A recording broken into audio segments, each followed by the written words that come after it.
ये क्या किया तूने? फिर कुछ ना कुछ गिरा दिया। अभी पानी कौन साफ करेगा? तेरा बाप। परेशान हो गई हूं मैं इस आदमी से। अरे निशा, ये कौन है? ये मेरा पति है। निशा, ये आदमी कौन है हमारे घर में? ये मेरा बॉयफ्रेंड है। क्या कहा तुमने?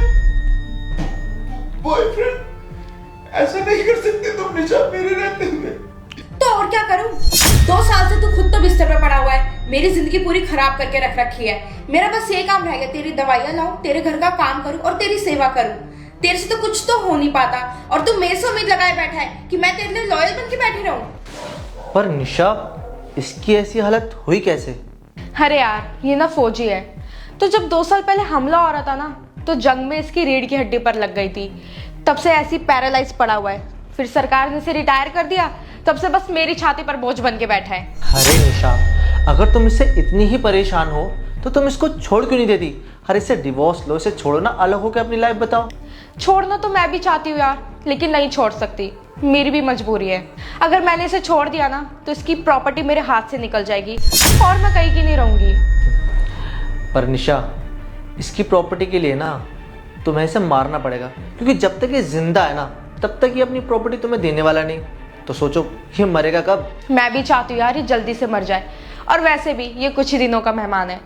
बस जैसे ये मर जाएगा, इसकी प्रॉपर्टी मेरे नाम हो जाएगी और फिर हम दोनों शादी कर लेंगे। निशा यार, तुमने मेरे साथ ऐसा किया प्रॉपर्टी के लिए? और मेरे साथ मैंने तुम्हारे लिए क्या क्या नहीं किया यार, सब कुछ तो किया।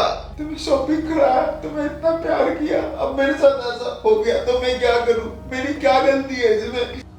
अब तू मुझे सिखाएगा कि क्या गलत है और क्या सही? तेरे अंदर अगर इतनी हिम्मत है ना, तो रोक कर दिखा। अब मैं तेरे सामने इसको प्यार करूंगी, समझा? निशा, नहीं नहीं नहीं निशा।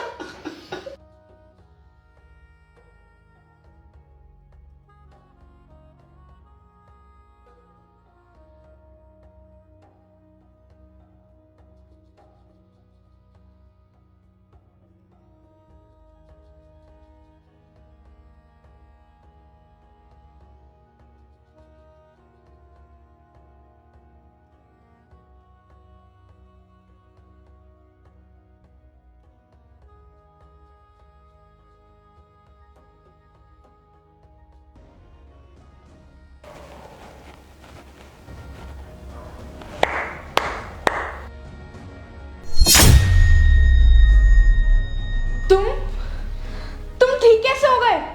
मैं ठीक कैसे हो गया? ये बात मुझसे नहीं, अपने बॉयफ्रेंड से पूछ। मैं बताता हूँ। तुम्हें क्या लगा कि ये सब जो चल रहा है ये तुम्हारे मतलब से चल रहा है? नहीं, यहाँ जो कुछ भी हो रहा है ना, ये हम दोनों की प्लानिंग थी, तुम्हारी सच्चाई सामने लाने की। मतलब मैं कुछ समझी नहीं। ये जो सामने खड़ा है ना, तुम्हारा पति, ये मेरे बचपन का दोस्त है। हाँ, जब इसने मुझे बताया कि इसकी बीवी यानी कि तुम रोज नए नए लड़कों के साथ कुल छर्रे उड़ाती हो और ये बेचारा बेबसों की तरह देखता रहता है, कुछ नहीं कर पाता, तो इसने मुझे कॉल किया, कहा कि सौरभ, मैं बहुत परेशान हूँ यार, मैं अपनी जान दे दूंगा, भाई मुझे बचा ले।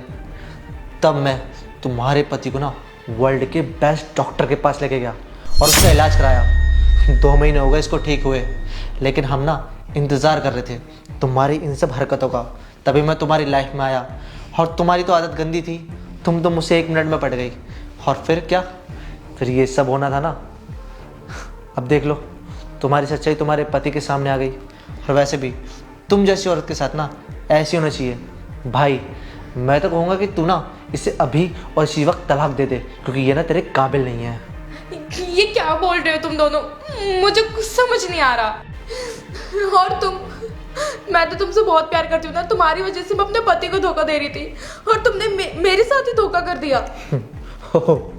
वैसे मैडम, आपकी जानकारी के लिए बता दूं कि आप जैसी औरतों पर ना भरोसा नहीं किया जा सकता, क्योंकि आप आस्तीन का वो सांप हो जिसको कितना भी दूध पिला लो, वो डंक हमेशा अपने मालिक को ही मारता है। और वैसे भी जो औरत अपने इतने अच्छे पति की नहीं हुई, वो मेरी क्या होगी?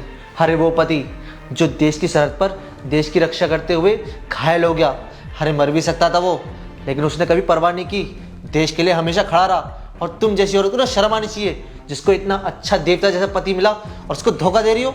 अरे कल को अगर मान लो मैंने तुमसे शादी कर भी ली और तुमसे प्यार कर भी लिया, तो इस बात की क्या गारंटी है कि अगर मैं बीमार पड़ा, मेरे साथ कुछ ऐसा हुआ, तो तुम मुझे धोखा नहीं दोगी।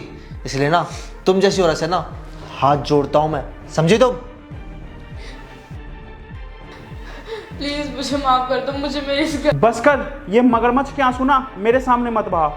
इससे पहले कि मैं अपना आपा खो दूं और तेरे साथ कुछ गलत कर दूं, इससे बढ़िया निकल जा मेरे घर से, निकल जा यहाँ से।